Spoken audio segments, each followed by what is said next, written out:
እዛ ስደርስና በሩን ከፍቼ ስገባ ግን ሀውለት ያጋጠመኝን ነገር ማመን አልቻልኩም። ራሴን ስቼ ነበረ በወቅቱ የወደኩት። ከሆነ ደቂቃ በኋላ ተነሳሁኝ። ፍቅረኛዬን ከሌላ ሴት ጋር ነበር ያገኘሁት። በዛ ምሽት በዛ ጨለማ ቤቴ ውስጥ ሌላ ሴት ነበረች። ራሴን ከሳትኩበት ከነቃሁኝ በኋላ ዞር ብዬ ሳይ ሴቲቷን አባሯት ነበረ። ምንድን ነው ብዬ ጠየቅኩት። ምንም መልስ አልነበረውም። ተነስቼ እያለቀስኩ ወደ ቤት ሄድኩኝ። እቤት ከሄድኩኝ በኋላ ከባድ ቁጣና እልህ ውስጥ ገባሁኝ። ወዲያው ያደረኩት የመጀመሪያው ነገር ዶክተር ጋር መደወል ነበር። ዶክተር ሐሳብን ቀይረሃል አልቀየርክም አልኩት። የምኑን ሐሳብ አለኝ። የጋብቻውን ሐሳብ አልኩት። እንዴት እቀይራለሁ? አንቺ ፍላጎቱ ካለሽና አንቺ ፈቃደኛ ከሆንሽልኝ አሁን ላገባሽ እችላለሁ አለኝ። እንግዲያውስ በዚህ ሳምንት የመጨረሻው ሳምንት ላይ ሽማግሌ ላክ፣ ለቤተሰቤ ሽማግሌ እንደሚላክ እናገራለሁ አልኩት። ውሳኔም ስሜታዊነቴም በዛች ሰከንድ ውስጥ እማስበውን እማደርገውን እሚይዘውን እምለቀውን እማቅበት ስሜት ላይ አልነበርኩኝም። በጣም ደስ አለው። የምርሽን ነው ወይስ ምን እያልሽ ነው? ከራስሽ ጋር ነሽ? ማን አለ አጠገብሽ? ምን ሆነሻል አለኝ። ምንም አልሆንኩም፣ ከራሴ ጋር ነኝ፣ በጣም ደህና ነኝ። የጠየከኝን ጥያቄ እያሰብኩበት ነበረ። አንተ ትክክል ነህ፣ ማግባት አለብኝ፣ ላገባም የምፈልገው አንተን ነውና ሽማግሌውን እሁድ ላክ አልኩት። እሺ አለኝ። ስልኩ ተዘጋ። ቀጣይ እሁድ እስኪደርስ ድረስ የሚገርምሽ ነገር ከማንም ጋር አልተደዋወልኩም። ከፍቅረኛዬ ጋርም ከዶክተሩ ጋር። እሁድ ሽማግሌ ሊልክ ቅዳሜውን ደወለልኝ።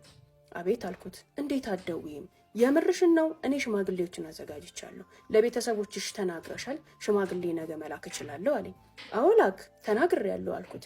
ታዲያ እንዴት አልደወልሽልኝም? እንዴት እናድርገው? እንዴት ይሁን? ምን ይደረግ? እንደ ሴት እንዴት ልትጠይቅኝና ልታናግርኝ አልሞከርሽም አለኝ። እንደዛ ማለት ነበረብኝ እንዴ?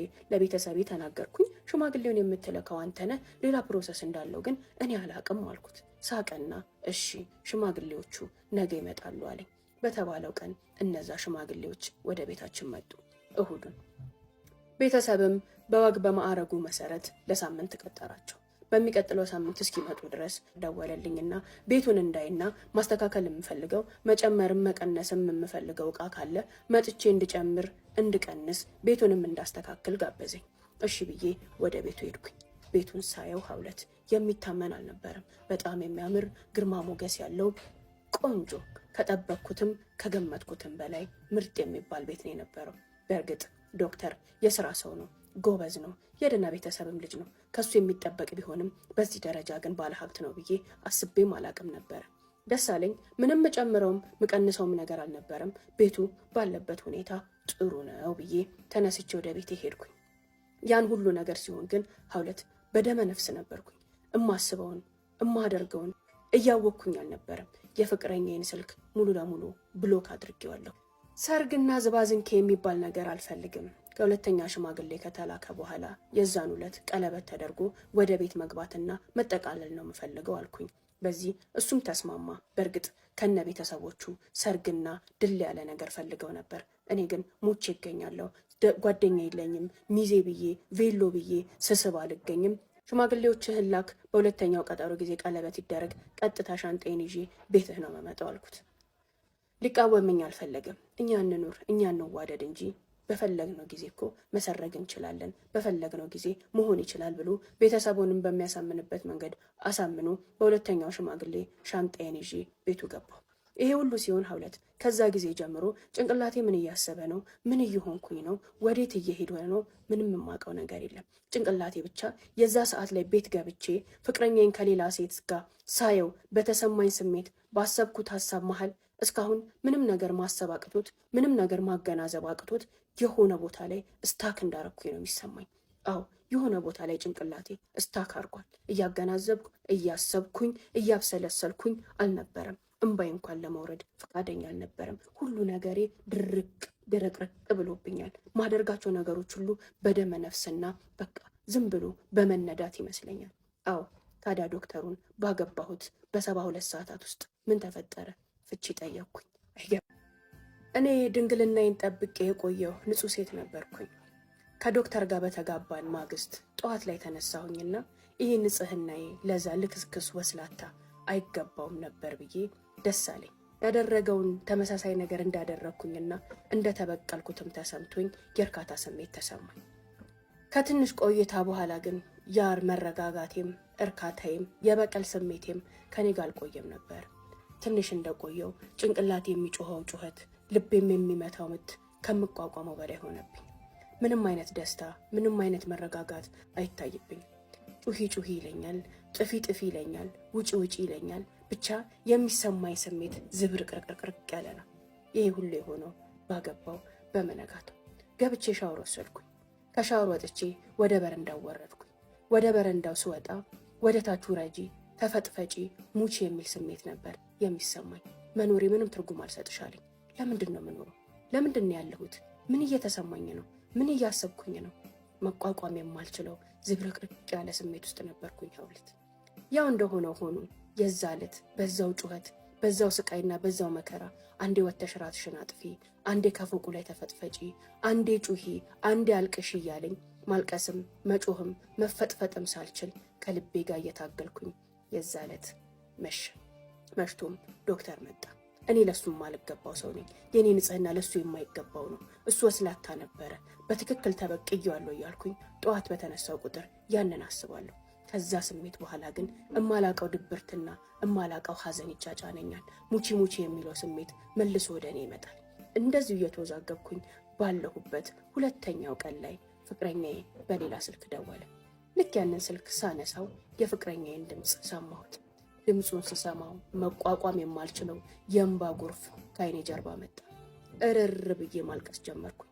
ፍቅረኛዬን በዛ ሁኔታ ካየሁት በኋላ መጮህም ማልቀስም ያልቻልኩት ሴትዮ ይህን ሁሉ ውሳኔ ስወስን፣ እዚህ ሁሉ ነገር ውስጥ ስገባ ጭንቅላቴ አንድ ቦታ ላይ ስታክ አድርጎ ምን እያሰብኩ እንዳለው፣ እንዴት እየሄድኩ እንዴት እያደረግኩኝ እንዳለው እማላቅ የነበርኩት ሴትዮ ባገባሁ በሁለተኛው ቀን ጠዋት የተደወለው ስልክ ግን እንባዬን ከውስጤ ፈንቅሎ እርር ብዬ ማልቀስ ጀመርኩኝ። ድምፁን ስሰማ አልቻልኩም። ከየት መጣ የማልለው ጩኸት ከውስጤ ወጥቶ መንፈቅፈቅ ጀመርኩኝ።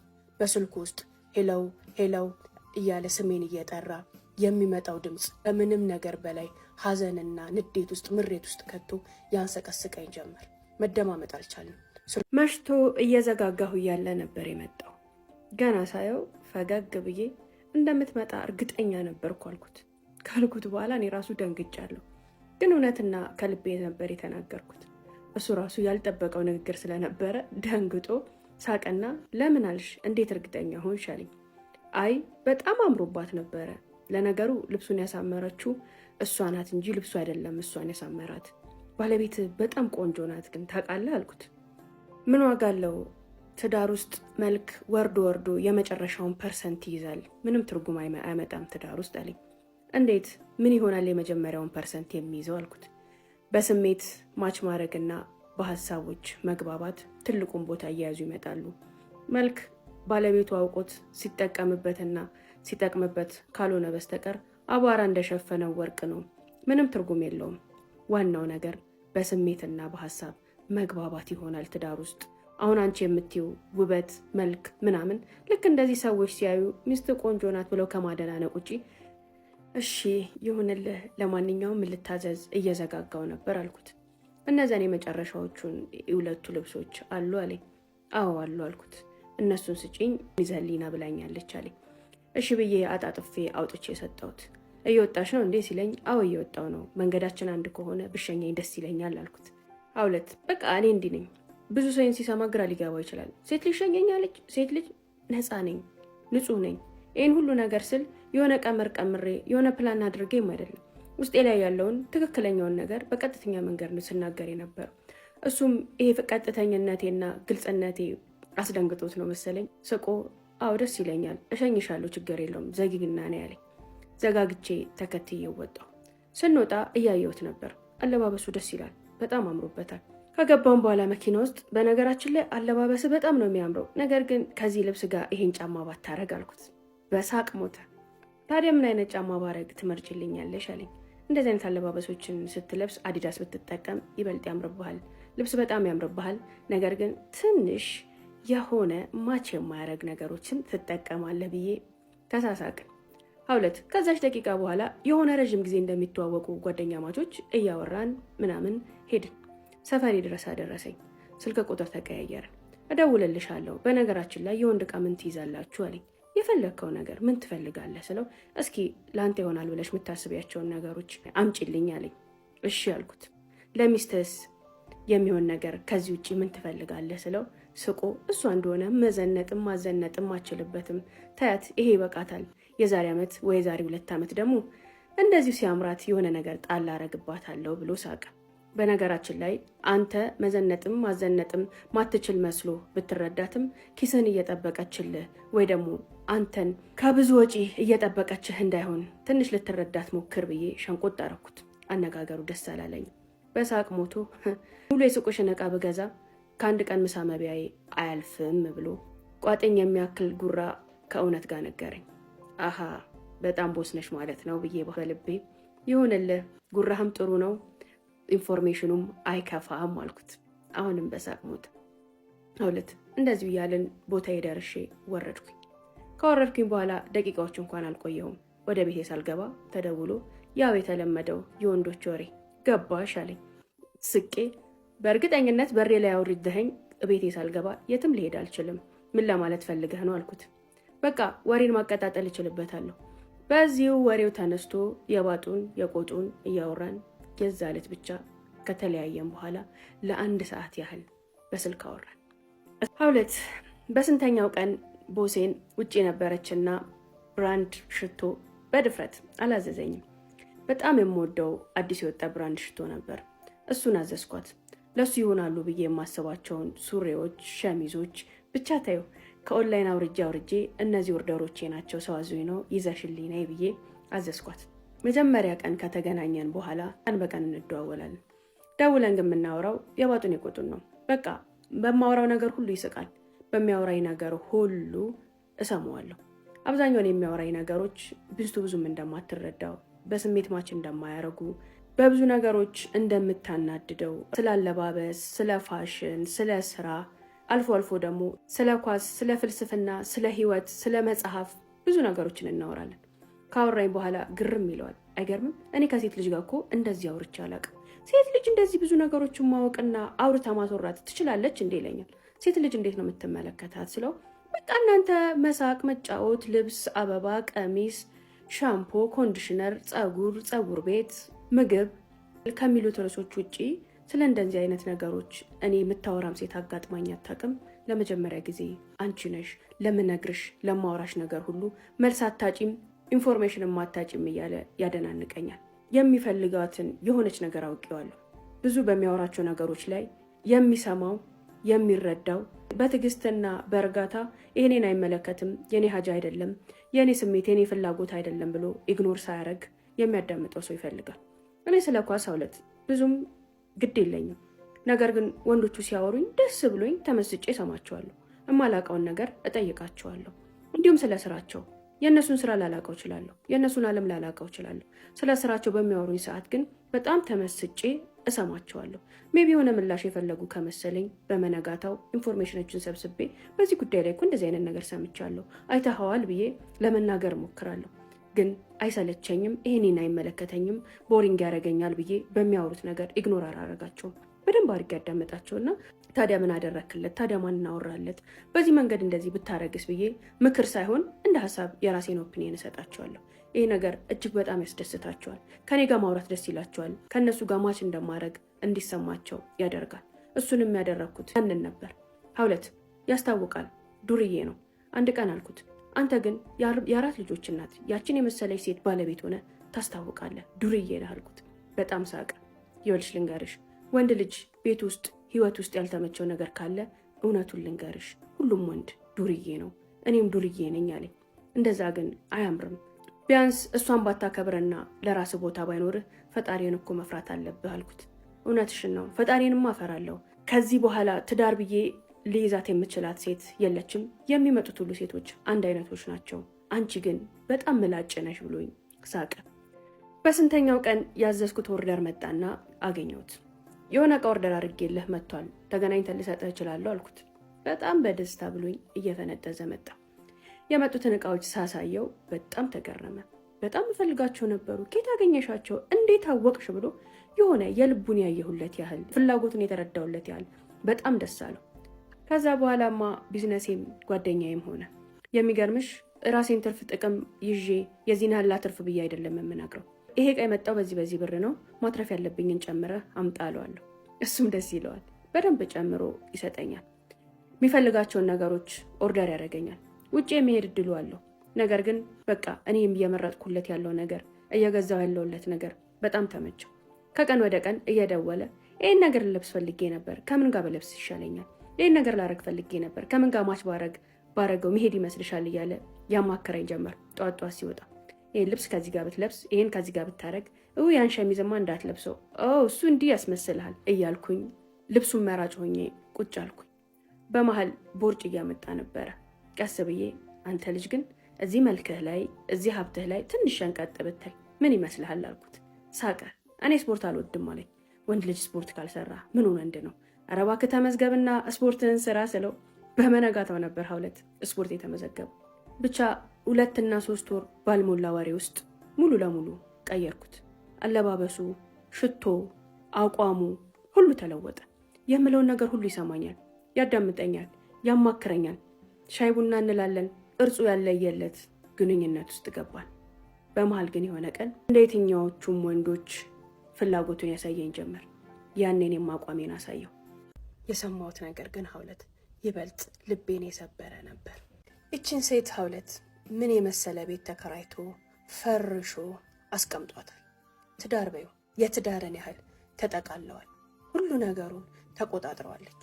የሚገርምሽ ነገር እኛ ጋ ይመጣና የተወሰነ ሰዓት ቁጭ ብሎ አምሽቶ ሂሳብ እየሰራው ነው ብሎኝ ሌሊት ተኝታለች ብሎ ሲያስብ ከሌሊቱ 9 ሰዓት እየነዳ እሷ ጋር የሚሄድበት ጊዜ አለ። ያንን ሁሉ ነገር አውቃለሁ።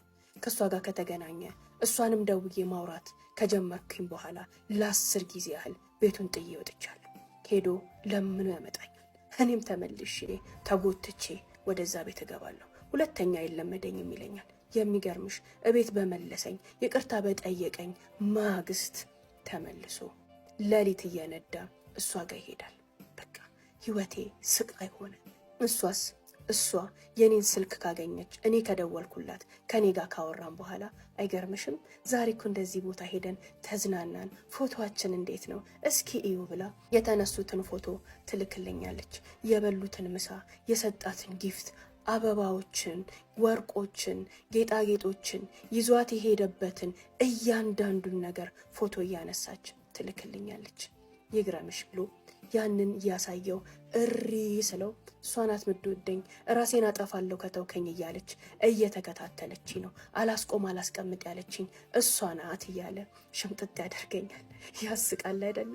በእርግጥ አላምነውም። ኧረ እባክህ ሽጉጥ ደግናብህ ነው እንዴ በየክፍለ ሀገሩ በየከተማው ይዛሃት የምትዞረው? ልገለይ እያስፈራራችህ ነው በየካፍቴሪያው በየማኪያቶ ቤቱ እየተገባበዝክ እምትውለው ብዬ እርር ድብን እላለሁ። በቃ አጨቅጭቂኝ፣ በቃ አታውሪ፣ የፈለግሽው ማለት ትችያለሽ፣ ወደ ፈለግሽበት መሄድ ትችያለሽ ብሎ መልሶ ምንጭጭቅ ያደርገኛል። ጥዬው ሲሄድ ናፍቆቱን አልችልም፣ ስቀመጥ ቅናቱን አልችልም፣ እልሁን አልችልም፣ ቁጣይን አልችልም። እምሆነው እማደርገው እሚይዘው እምጨብጠው ሁሉ ጠፋኝ። ስላለሁበት ሁኔታ ስላለሁበት ነገር ለማንም ማውራት አልችልም። እንደነገርኩሽ ቤተሰቦቼን አስመርቀው እዚህ ደረጃ አድርሰውኝ ከኔ ምንም አይተው ምንም አግኝተው አያውቁም። ከመከራዬ ከጭንቀቴ ከሀፍረቴ ውጭ እነሱ ጋር ሄጄ ስሞታ ማውራት ወሬ ማብዛት ፈጽሞ ያሳፍረኛል። አንዳንዴ ቁጭ ብዬ ቤት ሳስብ የሆነ በረሃ ላይ ብቻዋን የተገኘች መድረሻ የሌላት እስሟም አካሏም ልቧም ሁሉ ነገሯ የተሰባበረች አንዲት ተራ ሴት አድርጌ ራሴን አየዋለሁ። ቆምልና የት ልሂድ፣ የት ልጥፋ፣ ወዴት ብዬ ሳስብ ቢያንስ ልጆቼ በድሎት እየኖሩ ነው፣ ጥሩ ትምህርት ቤት እየተማሩ ነው። አባት አለን ብለው ሲመጣ አባቢ እያሉ አንገቱ ላይ የሚጠመጠሙበት ፀጉራቸውን የሚያሻሻቸው የቤት ስራቸውን የሚያሰራቸው የሆነ ሰውዬ አለ። እኔም ሳየው የማለቅስለት እምባባለት እምወደው የሆነ ሰውዬ አለ እዚህ ቤት። ባይወደኝም ባይፈልገኝም የኔ ህይወት ጨልሟል፣ የኔ ህይወት አብቅቷል፣ ለነሱ ስል ልኖር እላለሁ። ልክ ከእሷ ጋር ሲጣሉና ሲጨቃጨቁ እሷ ጋር የሚጣሉበት ትልቁ ምክንያት ቤተሰቦቼ ጋር ሽማግሌ ላክ፣ ያንን ህይወትን ቋጭ፣ ወደ እኔ ተመለስ የሚል ነው።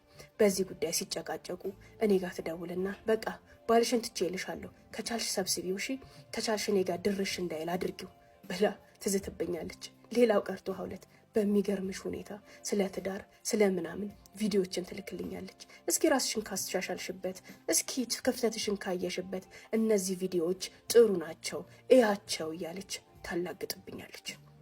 አንዳንዴ ስላንቺ እንዲህ ብሎኝ አይገርምም፣ ሜቢ ክፍተትሽ እዚህ ጋር ከሆነ ይህን ነገር ቼክ አድርጊው ትለኛለች። እኔስ ስልኳን የማልቦልከው ስልኳን ማንሳት የማላቆመው የትኛዋንም ሶሻል ሚዲያ መከታተል የማላቆመው እኔስ ማን ነኝ? ምንድን ነኝ? ከየትኛውም ቀንደኛ ተከታዩዋ በላይ እኔ ተከታዩዋ ነኝ። ቲክቶክ ላይ ብዙ ቪዲዮዎችን ትለቃለች። ኢንስታግራሟና ፌስቡኳ የኔ መኪና ውስጥ ከኔ ባልጋ ስትበላ ስትጠጣ የእሱ ፊት ተሸፍኖ መኪናዬን አውቀዋለሁ። የባሌን ጃኬት የባሌን ሸሚዝ አጥቤ ተኩሽ ያልብሼው የወጣውን ሁሉን ነገር አውቀዋለሁ። በየቀኑ ይፖሰታል። በየቀኑ አዳዲስ ህይወቶች፣ አዳዲስ ቀኖች፣ አዳዲስ የፍቅር ምሽቶች፣ የፍቅር ቀኖችን ያሳለፉበት ሁሉ ይፖሰታል። ሆን ብላኔ እንዳየው ያ ነው አሁን ያለሁበት ህይወት። ፍልሚያ ገጥሜ ከሷ ጋር አለሽ እንዴ? የለሽም እኮ አንቺ እኮ ሚስት ነኝ የባሌ ህይወት ውስጥ አለው ብለሽ ታስቢያለሽ እንጂ የለሽም የኔ ቆንጆ፣ ሚስት እኮ አይደለሽም፣ ከቤቱ ስላላባረረሽ ነው ትለኛለች። የሚገርምሽ ደውላ ነው ይህንን የምትለኝ። የዶክተር ግፍ ነው፣ የዶክተር እንባ ነው፣ ዶክተር ላይ የሰራሁት ኃጢአት ነው። ምናልባት እሱን ይቅር በለኝ ብዬ እግሩ ላይ ድፍት ብልና ከልቡ ይቅርታ ቢያደርግልኝ ቤቴ ትዳሬ ሊስተካከል ይችላል፣ ባሌም ወደ እኔ ሊመለስ ይችላል፣ ፍቅሩን ላገኝ ይችላለሁ ብዬ ዶክተር ቢሮ ሄድኩኝ። ዶክተር ቢሮ ሲሄድ ያገኘሁት የድሮ መምህሬን የእሱ የበታች አለቃ የነበረችን ዶክተር ነው። አዎ የተማርንበት ትምህርት ቤት። ስታየኝ በጣም ተገረመች። ምክንያቱም ያቺ ወጣቷ ምታምረዋ በራሷ የምትተማመነው ጂኒየሷ ሴት አልነበርኩም። ሞፍሬ ያለው በቃ ሌላ ሰው ሆኛለሁ። ፊቴ በማዲያት ተጨማልቋል። እኔ አልመስልም። የሚገርምሽ ከሷ እኔ አርጅቻለሁ። እሷ መምህሬ ናት። የዶክተር ባች የዶክተር እኩያ። ስታይ ልቧ ተሰበረ። በጣም አዘነች። እሷ ትደርሳለች ብላ ተስፋ የምታደርግብኝ ተማሪዋ ነበርኩኝ። ምን ተፈጠረ? ምን ሆንሽ አለችኝ። አይ ምንም አልሆንኩም፣ አግብቻለሁ። ከዶክተር ጋር እኮ እንደተጋባችሁ ሰምቼ ነበር፣ የተፈጠረውንም ነገር ሰማሁኝ አለችኝ። አዎ ከሱ ጋር ከተለያየን በኋላ ያንው ያመመኝ ህመም ነው እንደዚህ ያደረገኝ። ከዛ በኋላም ሌላ ሰው አግብቼ ነበር። አሁን ዶክተርን ማናገር ፈልጌ ነበረ። የለም እንዴ አልኳት። አዎ ዶክተር እኮ የለም አለችኝ። ምን ነው የት ሄደ? ስራ ለቆ ነው ወይስ ምንድን ነው ስላት፣ አይ ከአንቺ ጋር ከተለያየ በኋላ እኮ ብዙም ሳይቆይ እናቱ አረፉ። እናቱ ካረፉ በኋላ እዚህ ሀገር መቆየት ብዙም አልፈለገም። ስኮላርሺፕ ጠይቆ የውጭ እድል አገኘና ወደ ውጭ ሄደ። ቀድሞም ከውጭ ብዙ ጥሪዎች ብዙ ግብዣዎች ይመጡለት ነበረ። ሀገሩን ማገልገል እናቱንም አግብቶ ማስደሰትና መንከባከብ ይፈልግ ስለነበረ ነው እዚህ ሀገር የነበረው። ያው አንቺን ደግሞ ይወድሽ ነበር፣ ያፈቅርሽ ነበር። ህልሙ ከአንቺ ጋር መኖር፣ ከአንቺ ጋር ትልቅ ቤተሰብ መመስረት ነበረ። ከአንቺ ጋር የነበረው ህይወት ሲያበቃ እናቱም ሲሞቱበት ሁሉ ነገር ተስፋ አስቆረጠው። አሁን ያለው አሜሪካ ነው። ከኔ ጋር ራሱ ከተደዋወልን በጣም ረዥም ጊዜ ነው። ከ2 ዓመት በላይ ይሆነናል። የሄደ አካባቢ የተወሰነ የደረሰበትን ነገር ይነግረኝ ነበር። አሁን ግን ምን ላይ እንዳለ አላቅም። የሆነ ጊዜ ላይ ግን የሰርግ ፎቶ አይቻለሁኝ። ሳያገባ አይቀርም፣ አግብቷል። እዚህ ካለ ግን ከማንም ሰው ጋር ከጓደኛውም ጋር ይሁን ከኛ ጋር አይገናኝም። ግንኙነቱን አቋርጧል። ምናልባት ቤተሰቦቹ ጋር ይገናኝ ይሆናል አለችኝ። አዎ ዶክተር ህይወቱ ያማረ ይሆንለት፣ የተሳካ ይሆንለት፣ ትዳሩ የሚድመቅለት። አንዴ እንኳን በስልክም በምንም አግኝቼው ይቅርታ ብጠይቀው ማረኝም ብለው ብዬ አሰብኩኝ። ነገር ግን ሄጄ ቤተሰቡን መጠየቅ የቅርብ ቤተሰቦቹን አይኔ ማየት ሞራሉ የለኝም። ሀውለት ዛሬ ያለሁት ከዚቹ ቤት አስፈርሻ ሚስትህን ፈተህ ልጆችህን በትነህ እኔን አግባ እያለች ካለች ሴት ጋር እየተፋለምኩኝ ነው። ፍልሚያ በይው። አዎ እኔ እሷን እከተላታለሁ። እሷ እኔንና ባሌን እየተከተለች ባሌን ለመጠቅለል የማታረገው ነገር የለም። ሌሊት መኪና አስነስቶ እስኪወጣ ራሱን እስኪረሳ ድረስ ተቆጣጥረዋለች፣ ይዛዋለች። እኔም ባሌን ልተውላት ወይስ ለዚች ብዬን ሁሉ ዋጋ የከፈልኩበትን እምወደውን ሰው እንዴት እተዋለሁ ብዬ እልህ ውስጥ እገባለሁ። ስራ መስራት አስጠላኝ፣ እሱ አካባቢ መድረስ አስጠላኝ። ቢሮ አልገባም። ለልጆች ከፈለክ አብላ ከፈለክ አታብላ ብዬ ከጓዳ ሳሎን፣ ከሳሎን መኝታ እየተንገላወድኩ እንደ ረቦት እንደ ቀፎ ሰው እንደዛ እየኖርኩ ነው። ምን ትሉኛላችሁ? እሱን መጠየቅም ማውራትም አስጠልቶኛል። ምንም አልለውም፣ ምንም አላወራውም። በቃ እንደፈለገ ይሁን። አሁን ያለሁት እዚህ ህይወት ውስጥ ነው። በዚህ ሰዓት ይሄን ቪዲዮ ስታዩ እኔ እዚህ ስሜት ውስጥ፣ እዚህ ሀሳብ ውስጥ፣ እዚህ ባዶነት ውስጥ ነኝ። ምን እንደምትሉኝ እጠብቃለሁ ትለናለች። ቪዲዮአችን በዚህ አብቅቷል። ሀሳባችን ስጧት። ቴንኪው። በአዲስ ታሪክ እንገናኛለን።